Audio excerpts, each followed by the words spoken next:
बिस्मिल्लाहिर्रहमानिर्रहीम। अस्सलाम वालेकुम स्टूडेंट्स, मेरा नाम इमरान अहमद है और मैं आपका कंप्यूटर साइंस का टीचर हूँ। स्टूडेंट्स, आज हम अपनी क्लास 9 का जो टेस्ट पेपर नंबर 5 है उसका सोल्यूशन डिस्कस करेंगे। स्टूडेंट्स, आज का जो टेस्ट पेपर है इसके अंदर हमारी बेसिकली क्लास 9 की कंप्लीट जो बुक है वो एज ए सिलेबस शामिल है। तो स्टूडेंट्स, आइए फिर आज का जो टेस्ट पेपर है उसका सोल्यूशन फॉर्मली स्टार्ट करते हैं।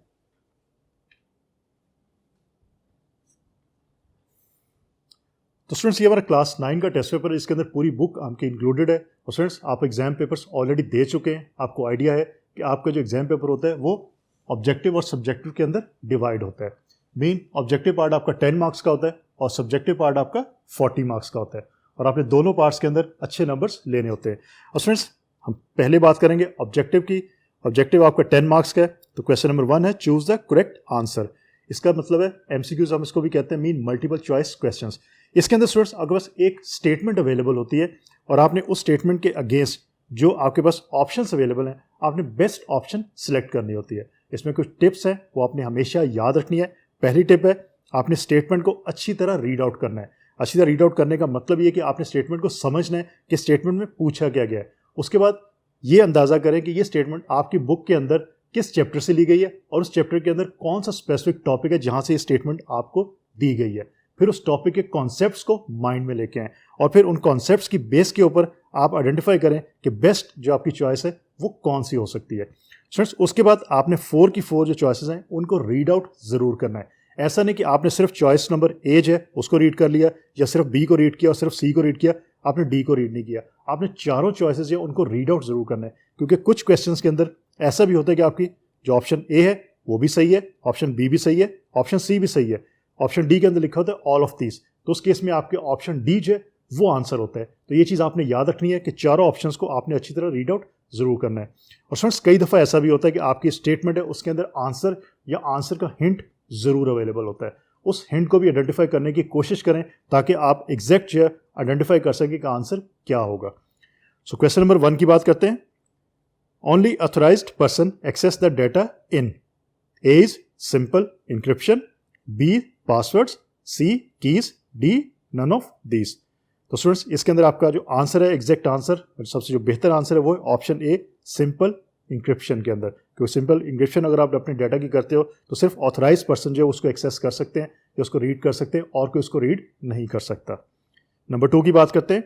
Borrowing and installing a copy of software application from A colleague. इस चीज़ को हम क्या कहते हैं? ये एक डेफिनेशन है। किस चीज़ की डेफिनेशन है? Option A is piracy, B encryption, C soft lifting, D hacking. तो याद रखिएगा ये आपकी ऑप्शन सी सॉफ्ट लिफ्टिंग की डेफिनेशन है। तो डेफिनेशंस आपने अच्छी तरह याद रखनी है क्योंकि डेफिनेशन से रिलेटेड आपके बहुत सारे क्वेश्चंस आपके एग्जाम्स पे आते हैं। नंबर 3 की बात करते हैं। Different symbols are used to show the pictorial solution of a problem in. Option A is design, B algorithm, C flowchart, D candidate solution. और फ्रेंड्स, स्टेटमेंट के अंदर आपको पिक्टोरियल सोल्यूशन की बात की गई है और आपको पता है कि पिक्टोरियल रिप्रेजेंटेशन क्या होती है। अगर किसी भी एल्गोरिथम की पिक्टोरियल रिप्रेजेंटेशन की जाए तो वो क्या कहलाती है? वो आपकी फ्लो चार्ट कहलाती है। तो इस केस में आपकी ऑप्शन सी जो है फ्लो चार्ट वो बेस्ट आंसर है। नंबर 4 की बात करते हैं। To make a list of to do task is called. Again ये डेफिनेशन है, किस चीज़ की है? Option A is prototype, B defining a problem, C guess check, D act it out. तो स्टूडेंट्स, याद रखिएगा ये आपकी option D act it out की डेफिनेशन है। नंबर 5 की बात करते हैं। A solution to a problem should be in finite number of steps. Option A is ये true है, B false है, C both है, D none है। और स्टूडेंट्स, यहाँ पे आप आइडेंटिफाई कर सकते हैं कि ऑप्शन सी जो है बोथ, मीन ये तो पॉसिबल ही नहीं है कि या तो चीज़ ट्रू होगी या चीज़ फॉल्स होगी। तो इसका मतलब ऑप्शन सी तो आपकी स्ट्रेट फॉरवर्ड कट हो जाएगी। तो इसका मतलब ट्रू और फॉल्स में से आपका कोई एक जो आंसर पॉसिबल हो सकता है। तो इस केस के अंदर आपकी स्टेटमेंट क्या कह रही है? A solution to a problem should be in finite number of steps. तो आपको पता है कि ये ट्रू स्टेटमेंट है, तो इसका मतलब ऑप्शन ए ट्रू जो है वो आप इस केस में सिलेक्ट करेंगे। नंबर 6 की बात करते हैं। Which operator provides the output 1 if the input is 0। कि अगर इनपुट आप 0 देते हैं तो आउटपुट वो 1 देता है, मीन उसका वाइस वर्सा। और अगर आप इनपुट 1 देते हैं तो आउटपुट वो 0 देगा। कौन सा ऑपरेटर ये काम करता है? Option A is not operator, B and operator, C or operator, D none. तो याद रखिएगा not operator mean NOT, not जो है वो ऑपरेटर ये काम करता है। तो इस केस में आपका जो आंसर होगा वो ऑप्शन ए होगा। नंबर 7 की बात करते हैं। The statement about which we can guess either true और false is called A is proposition, B argument, C name, D length. तो याद रखिएगा ऑप्शन ए प्रोपोजिशन जो आपका इस केस में बेस्ट आंसर है। नंबर 8 की बात करते हैं। Mostly use tags in HTML are, option A is pair tags, B singular tag, C BR tag, D all of this. तो याद रखिएगा आपकी HTML जो लैंग्वेज है उसके जो मोस्टली टैग्स यूज होते हैं वो पेयर टैग्स होते हैं, जिसका मतलब ऑप्शन ए पेयर टैग ये आपका बेस्ट आंसर है इस केस में।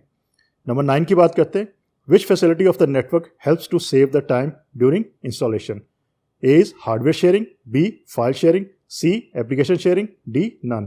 तो इस केस में आपका जो ऑप्शन सी आंसर है एप्लीकेशन शेयरिंग वो आपका बेस्ट आंसर होगा। नंबर 10 की बात करते हैं। Which tag is use to move from one web page to another?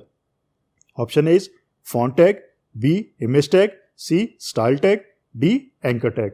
तो याद रखिएगा और आपने ये पढ़ा भी होगा, आपने सुना भी होगा लेक्चर्स के अंदर कि ऑप्शन डी एंकर टैग जो है वो आपका इस केस में बेस्ट आंसर होगा। तो फ्रेंड्स इस तरह आपके जो 10 जो ऑब्जेक्टिव आपको दिए जाते हैं, अगर आपके तमाम ऑब्जेक्टिव ठीक होते हैं तो आपको 10 आउट ऑफ 10 नंबर्स मिल जाते हैं इसमें से।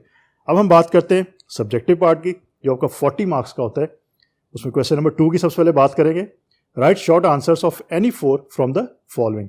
फ्रेंड्स इसके अंदर ये होता है कि आपको 6 क्वेश्चन अवेलेबल है, आपने कोई से जो 4 क्वेश्चन है उनके आंसर्स लिखने हैं और जो आंसर्स हैं उनके हर क्वेश्चन का जो आंसर है उसके 2 मार्क्स हैं। तो इसका मतलब आपने शॉर्ट आंसर मीन ये कीवर्ड यहाँ पे मेंशन भी है शॉर्ट आंसर, आपने शॉर्ट आंसर लिखना है या टू द पॉइंट आंसर लिखना है, आपने डिटेल के अंदर नहीं जाना क्योंकि हर जो आंसर है उसके 2 मार्क्स हैं, तो आपने सिर्फ उतना ही लिखना है कि जितने 2 मार्क्स आपको इजीली मिल सकें।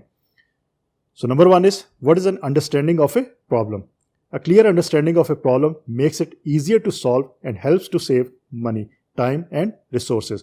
Understanding of a problem usually includes identification of the 5 W's. Number 2 की बात करते हैं. What is the efficiency of an algorithm? There can be more than one algorithms to solve the same problem. Which one is better depends upon the efficiency of the available solution algorithms. Efficiency of an algorithm is measured on the basis of 2 metrics.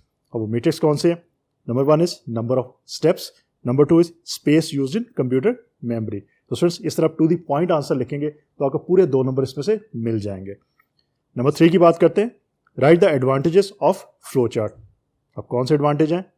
Easy to draw है, easy to understand problem solving है, easy to identify errors है if any, easy to observe flow from one step to other. तो आप advantages लिखेंगे तो आपको number पूरे इसमें से मिल जाएंगे। नंबर 4 की बात करते हैं। Define a proposition. Mean proposition की आपने डेफिनेशन लिखनी है, उसके साथ आप एक आध उसकी एग्जांपल भी दे सकते हैं, देंगे तो आपको फिर पूरे नंबर इजीली मिल जाएंगे। A proposition is a sentence that can either be true और false. For example the following sentences are propositions. Number 1 is someone from our school can join Pakistani cricket team. अब इसका आंसर ट्रू और false में हो सकता है, तो इसका मतलब ये प्रोपोजिशन है। Number 2 is I will get A+ grade in board exam. इसका आंसर भी ट्रू और फॉल्स में पॉसिबल है, तो इसका मतलब ये भी प्रोपोजिशन हो सकती है। Number 3 is I want to excel in mathematics. इसका आंसर भी ट्रू और फॉल्स में हो सकता है, तो इसका मतलब ये भी प्रोपोजिशन है। सर आप इसके अलावा कोई और एग्जांपल्स भी लिख सकते हैं, लेकिन वो प्रोपोजिशंस होनी चाहिए, मीन उनका रिजल्ट ट्रू या फॉल्स में आना चाहिए, तो ये चीज़ आपने याद रखनी है। नंबर 5 की बात करते हैं। What is the truth value? Every proposition takes one of 2 values, true और false, and these values are called the truth values. Truth value is given on the basis of truthfulness or falsity of a proposition. Example है, assume करते हैं P is equal to Islamabad is the capital of Pakistan. You can assign the truth value true to the proposition, क्योंकि ये आपकी जो proposition है ये true है, इस्लामाबाद जो पाकिस्तान का कैपिटल है, तो आप true values को दे सकते हैं। नंबर 6 की बात करते हैं। Define logical expressions. We got a logical expression when some logical operator is applied to the Boolean propositions. For example, P and Q, not P or Q, or P or Q, etc. etc.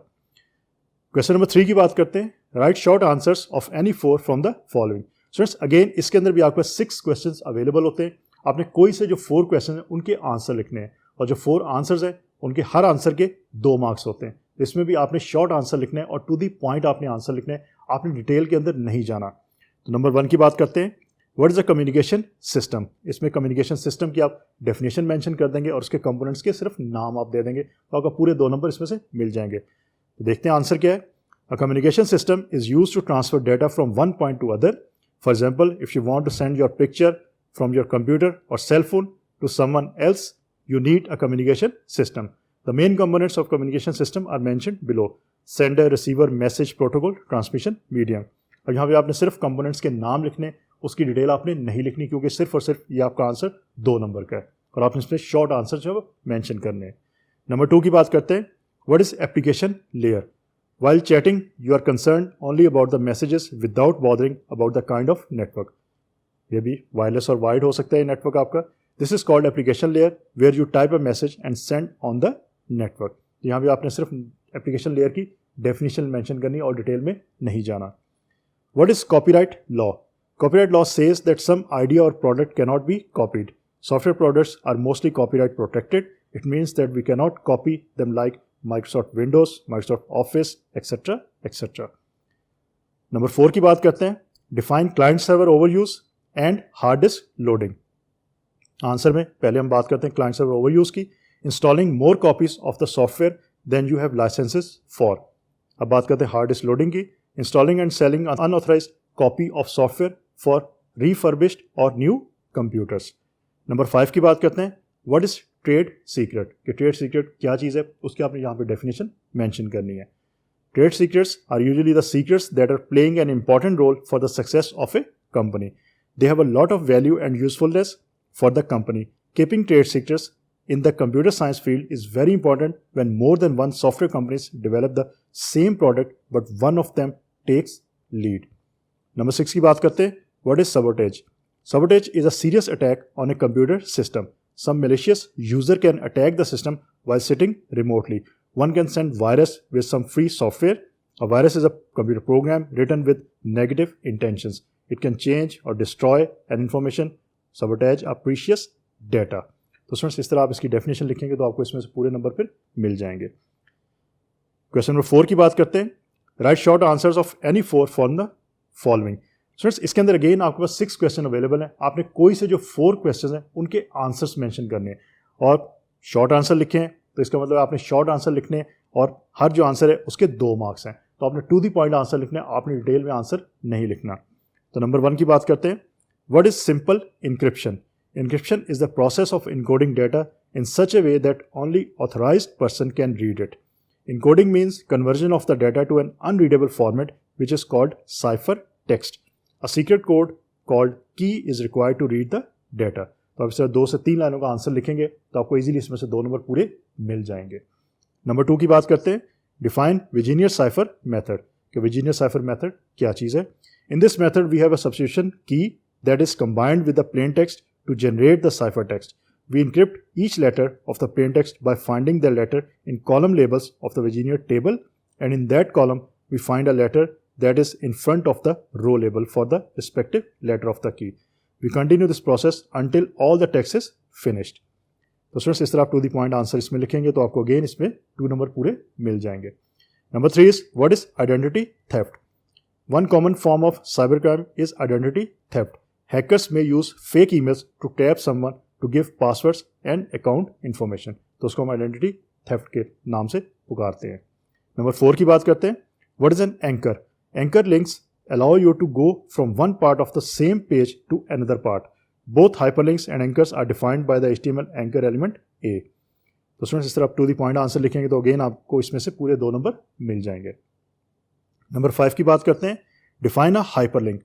Hyperlink is such an icon, graphic or text in a web page that when clicked takes you to some other web pages. Number 6 की बात करते हैं। What is pair tag? Mean HTML के अंदर जो pair tags होते हैं वो क्या होते हैं? Most of the tags in HTML are pair tags. They consist of a start tag and end tag. अब इसमें से आपने ये कीवर्ड याद रखने के स्टार्ट और एंड का। स्टूडेंट्स जब भी आप आंसर लिखें आप कुछ कीवर्ड्स को ज़हन में लाजमी रखें। उन कीवर्ड्स की बेस के ऊपर आप जब सेंटेंस बनाएंगे तो फिर आपका आंसर कभी भी गलत नहीं होगा। तो कीवर्ड्स आपने याद रखने, वो कीवर्ड्स आपने लाजमी अपने आंसर में मेंशन करने, तभी आपको नंबर्स मिलेंगे। अगर आप वो स्पेसिफिक कीवर्ड्स मेंशन नहीं करेंगे तो फिर आपको नंबर्स नहीं मिलेंगे। लाइक इसके अंदर अगर आप स्टार्ट टैग और एंड टैग का कीवर्ड है उसको यूज़ नहीं करेंगे तो आपको इसमें से नंबर फिर नहीं मिलेंगे। तो ये चीज़ आपने याद रखनी है। So they consist of a start tag and end tag and contents between them. Following is the general structure of pair tags. Mean tag name होता है, फिर कंटेंट्स होते हैं और फिर टैग नेम जो आपका स्टॉप टैग नेम या एंड टैग नेम होता है वो मेंशन किया जाता है। फॉर एग्जाम्पल अगर टैग P जो कि आपका पैराग्राफ के लिए यूज़ होता है वो आप यूज़ करते हैं, use to create a paragraph in HTML document is a pair tag. Mean आप पेयर टैग स्टार्ट टैग है और आपका एंड टैग है, उसके अंदर आप कोई भी जो सेंटेंस वो लिख सकते हैं जिस तरह आपको लिखा हुआ यहाँ पे नज़र भी आ रहा है। तो फ्रेंड्स इस तरह आप जो आंसर्स लिख सकते हैं, और अगर आप आंसर टू द पॉइंट लिखेंगे और एक आध एग्जाम्पल साथ देंगे तो आपको पूरे नंबर इसमें से ईजिली मिल जाएंगे। क्वेश्चन नंबर 5 की बात करते हैं। Attempt any two from the following. और फ्रेंड्स इसके अंदर आपको 3 क्वेश्चंस अवेलेबल होते हैं जिसमें से आपने कोई से जो वो 2 क्वेश्चन उनके आंसर आपने मेंशन करने हैं, और हर जो क्वेश्चन है उसके जो आंसर है उसके 8 नंबर होते हैं। मीन इसके अंदर आपने शॉर्ट आंसर लिखना है, आपने डिटेल आंसर लिखना है, क्योंकि हर आंसर के 8 नंबर है और 8 नंबर लेने के लिए आपको डिटेल लिखनी पड़ेगी। अगर आप शॉर्ट आंसर लिखेंगे तो फिर आपको 8 नंबर पूरे नहीं मिलेंगे, हो सकता है 1 या 2 नंबर आपको मिले। तो ये चीज़ आपने याद रखनी है। जहाँ पे शॉर्ट का कीवर्ड हो वहाँ पे आपने टू द पॉइंट आंसर लिखना है, जहाँ पे शॉर्ट का कीवर्ड यूज़ ना हो वहाँ पे आपने डिटेल के साथ आंसर मेंशन करना है, अदरवाइज आपको फिर नंबर कम मिलेंगे। So number 1 is write a note on different strategies for planning a solution. So सबसे पहले हम बात करते हैं कि प्लानिंग अ सोल्यूशन क्या है। After analyzing a problem, we formulate a plan that may lead us towards the solution of a problem. This phase includes finding the right strategy for problem solving. और वो कौन सी strategies हैं? Number 1 is divide and conquer. This strategy divides a complex problem into smaller problems. Next one is guess, check and improve.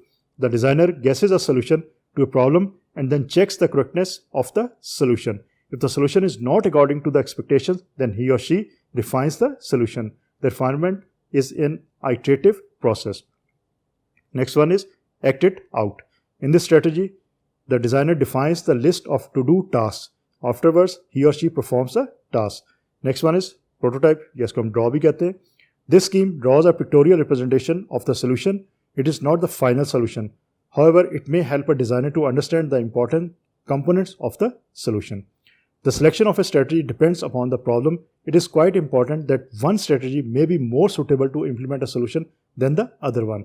Very specifically, the selection of the strategy depends upon the nature of a problem. तो इसमें students आपने detail के साथ answer लिखेंगे तो आपको इसमें से पूरे नंबर जो मिल सकते हैं। नंबर 2 की बात करते हैं। Write a note on routing. अब राउटिंग आपका नेटवर्क से रिलेटेड है, तो याद करें कि आपकी बुक के अंदर नेटवर्क का जो टॉपिक है उसके अंदर राउटिंग आपने पढ़ा था, उस कॉन्सेप्ट को माइंड में लेके आए तो फिर आप यहाँ पे आंसर डिटेल के साथ लिख सकते हैं। सो सबसे पहले आंसर में लिखते हैं हम अंडरस्टैंड राउटर, क्योंकि राउटर जो है वही राउटिंग करते हैं, तो इसलिए राउटर का कॉन्सेप्ट भी आप यहाँ पे मेंशन करेंगे। So a router is a networking device that forwards data packets from one network to another. As the internet is called network of networks, so a router also directs the traffic on the internet. A router analyzes the destination IP address of an incoming data packet, determines the best route to forward the packet, and then sends it accordingly. A router is usually placed at the meeting point of 2 or more networks. Then routing in the internet. कि internet के अंदर routing कैसे होती है? We get the internet service from some internet service provider, जिसको हम in short ISP का नाम भी देते हैं. When we send a request from a device, it reaches an ISP where router is installed. The router forwards our request according to header of our message for communication over the internet. There may be hundreds of networks between the source and the destination. Hundreds of routers might forward a single packet as it moves from one network to the next on the way to its final destination. अब routing process क्या होता है? Routing is a process of taking data from one device and sending it to another device on a different network. Every data packet has two addresses, destination address and source address. Destination address is used to deliver the data packet at destination. Source address is used to identify the sender device. The router receives the packets, checks the routing table to see if it has an entry for the destination address. A routing table is used by routers to determine the path to the destination network. If the entry exists for the destination address, the router forwards the packet out of the appropriate interface port. If the router doesn't find the entry, it discards the packet. तो सिर्फ basically routing process होता क्या है, ये आपको इसका basic idea या basic concept होना चाहिए कि आपके जो राउटर के पास मिलियंस ऑफ पैकेट्स आते हैं, उसने डिसाइड करना है कि किस इंटरफेस के ऊपर उस पैकेट को सेंड करना है. तो ये डिसीजन मेकिंग है, बेसिकली ये राउटिंग कहलाती है और राउटर ये काम करते हैं. तो आपको बेसिक कॉन्सेप्ट होना चाहिए, तभी आप इसका आंसर डिटेल के साथ लिख सकते हैं, अदरवाइज फिर आप आंसर नहीं लिख पाएंगे. नंबर 3 की बात करते हैं. Write a note on importance of encryption for everyday life on internet. Answer है encryption is one of the most important methods for providing data security. In everyday life on the internet, vast amounts of personal information are stored on multiple places, so it is important to know how to keep data private. Encryption is important because it allows you to secure data from illegal access. Importance of encryption can be described in the following 3 points. Number 1 is protection from hackers. Hackers don't just steal information, they can also alter the data to commit fraud. For example, in a bank transaction of online money transfer, they can fraud by changing the target account number. Number 2 is encryption protects privacy. Encryption is used to protect sensitive data, including personal information for individuals. This helps to ensure privacy and minimizing the opportunities for surveillance by criminals. Number 3 बात करते हैं. Encryption protects data across devices. Multiple and mobile devices are a big part of our lives, and transferring data from device to device is a risky proposition. Encryption technology can help protect stored data across all devices even during transfer. Additional security measures like advanced authentication help deter unauthorized users. तो friends इसके अंदर भी आप detail से answer लिखेंगे तभी आपको फिर पूरे नंबर इसमें से मिल सकते हैं. तो फ्रेंड्स ये चीज़ आपने याद रखनी है कि जो आपका सब्जेक्टिव पार्ट है उसके अंदर जिस क्वेश्चन के अंदर आपसे शॉर्ट आंसर मांगा जाए उसमें आपने शॉर्ट आंसर लिखना है, मीन टू द पॉइंट, 2 से 3 लाइनों का आंसर, डेफिनेशन लिखें, उसके साथ आप एक कोई एग्जांपल दे दें तो आपके नंबर पूरे आपको मिल जाएंगे. लेकिन जहाँ पे शॉर्ट आंसर का कीवर्ड नहीं मेंशन, जहाँ पे आपको लिखा है कि आपने डिस्क्रिप्शन देनी है और नंबर भी उस क्वेश्चन के ज़्यादा है, वहाँ पे आपने फिर डिस्क्रिप्शन के साथ आंसर लिखना है, मीन डिटेल आंसर आपने मेंशन करना है. तो ये चीज़ आपने याद रखनी है क्योंकि ये गलती अगर आप करेंगे तो आपके नंबर फिर कट सकते हैं. तो स्टूडेंट्स होपफुली आज का जो टेस्ट पेपर्स का सोल्यूशन था वो आपको अच्छी तरह समझ आ गया होगा. इंशाल्लाह फिर अगली दफ़ा किसी नए टेस्ट पेपर के सोल्यूशन के साथ दोबारा मुलाकात होगी. अपना बहुत सारा ख्याल रखिएगा. अल्लाह हाफिज़.